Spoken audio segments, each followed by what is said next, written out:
Chapter 4 Mirabel was in the kitchen when we got back. I saw she had been making moon and star-shaped cookies with Mom. They must have a lovely day together. Oh, yum, I said, reaching out to take one. Not for you, said Mom, sweeping my hand away gently. Not if you had a tummy ache. She filled the glass with the fizzy waters from mine instead. Where's the dragon? Whispered Mirabel as soon as Mom backed into her turn. It flew away, I whispered. Shh. I spent the rest of the afternoon sitting in the kitchen with Mom and Mirabel, watching the ice and the cake cookies and sipping my fizzy water. I popped back to my bedroom a couple of times to check out Pink Rabbit, but he was still tiny. By breakfast time, Pink Rabbit had still not returned back into his normal size. I thought you said Zoe was dropping him off, said Mom as she put the sandwich and cake on the table. She did, said Mirabel quickly. Either you were upstairs with Honey Blossom, Pink Rabbit having a nap. He's tired after his busy day. Pink Rabbit seemed to have having a lot of nap lately, said Dad suspiciously. Yes, agreed Mom, staring at me quizzically. He does. Delicious sandwich, Auntie Cordelia, said Mirabel in a louder voice than usual. Really yummy. Oh, thank you, Mirabel, said Mom with delight. There's special fairy ones. They change flavor every time you take a bite. I thought so, said Mirabel.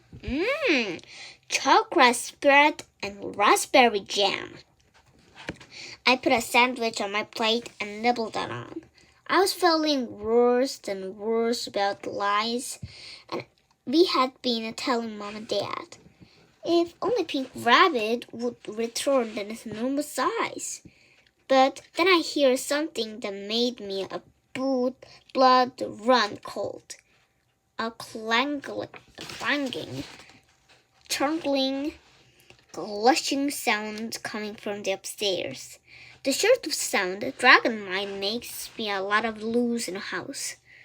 What there's that? Said Mom. I have absolutely no idea, said Dad, standing up and swishing his cape around him. Let's go look. Maybe it's a blunger.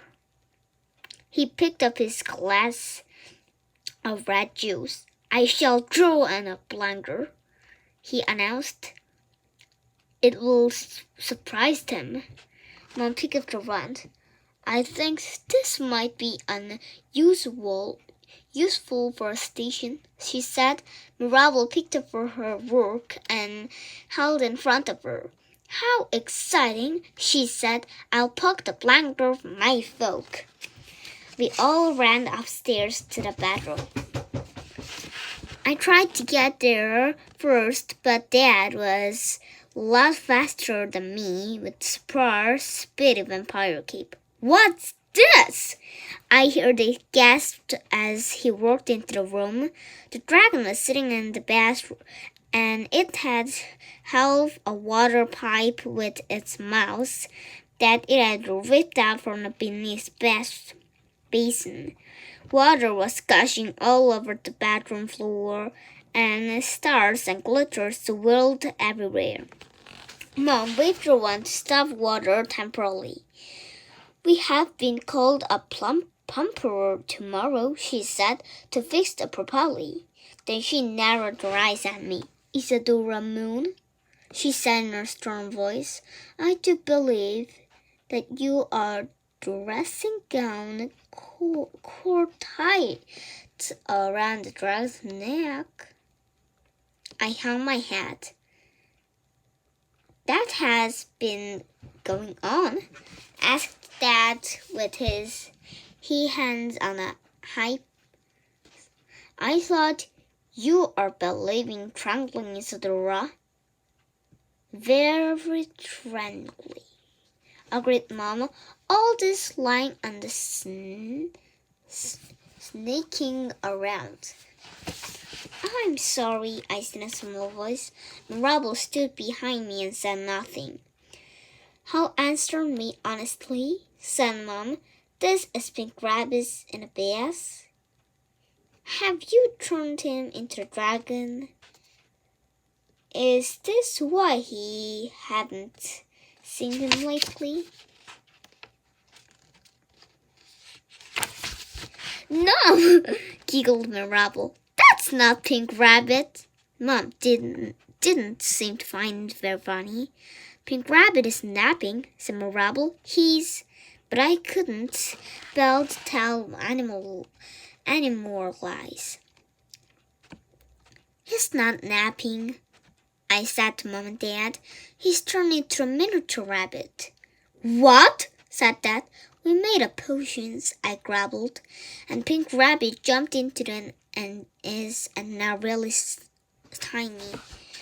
And I crushed my dollhouse slides when I grew big again, and then we made other potions so that I could have really interesting pet to take to school. A dragon.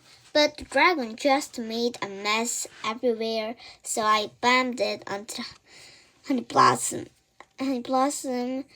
and then it got me back troubled at school, and I was sent home, but the dragon had flown away, so I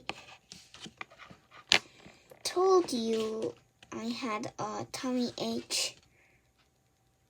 I'm sorry. I see, said Dad, looking disappointed. Mom shook her head and started to cry. And I started to cry.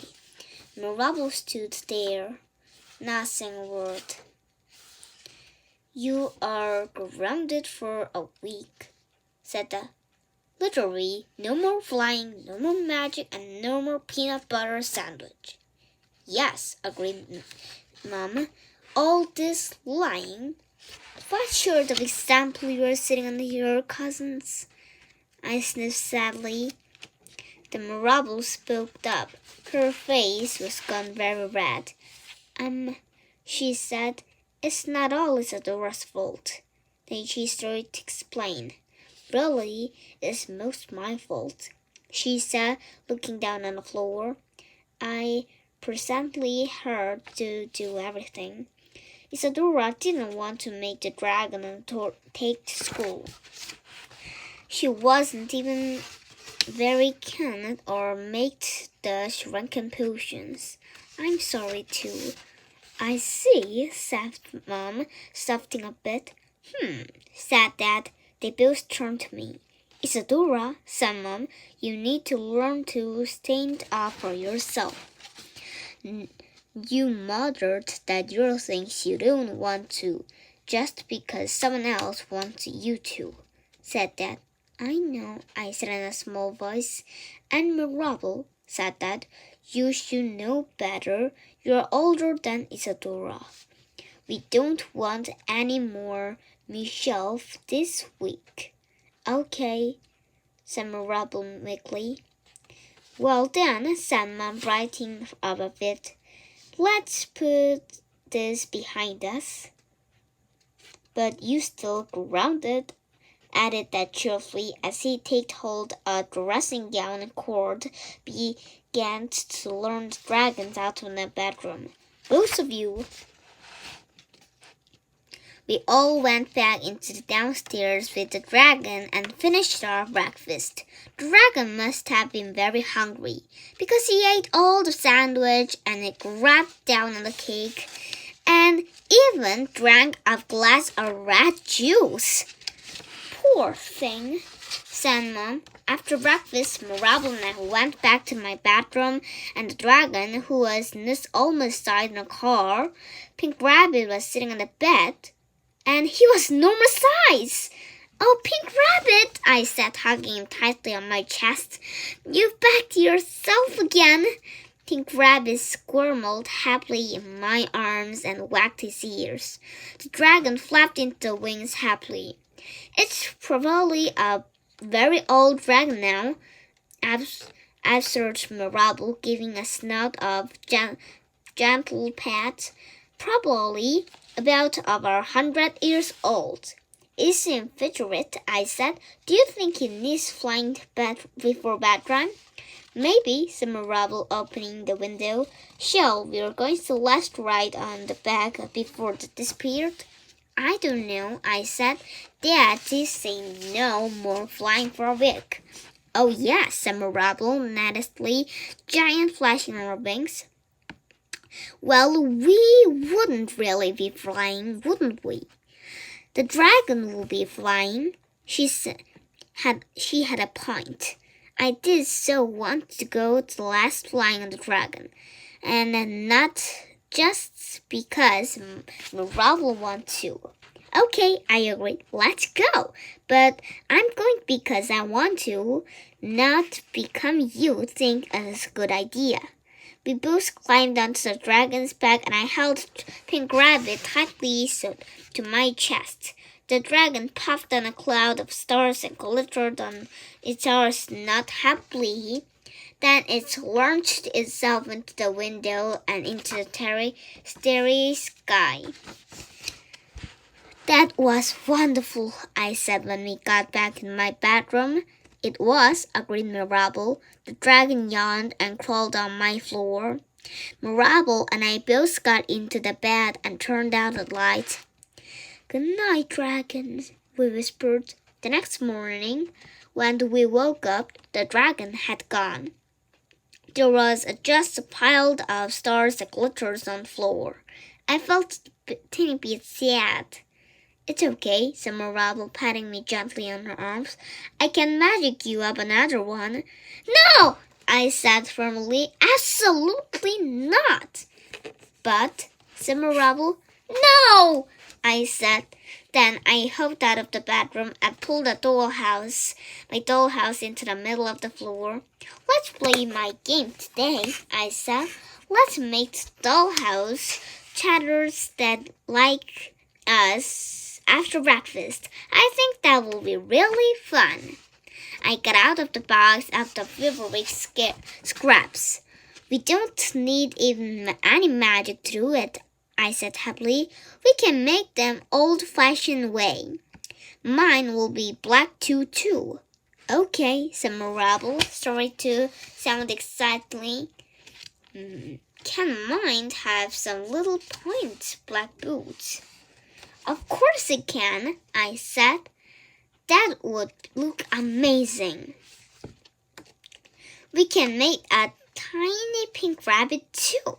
Together we went down into the stairs to breakfast, Pink Rabbit bouncing along behind us. You know, that would be fun, said Mirabel, and her eyes glinting again. If we magic the doll alive, we could... No, I said firmly. It's not going to do that, Mirabel. Okay, said Mirabel meekly. It'll be fun anyway, I promise, I said. And it was.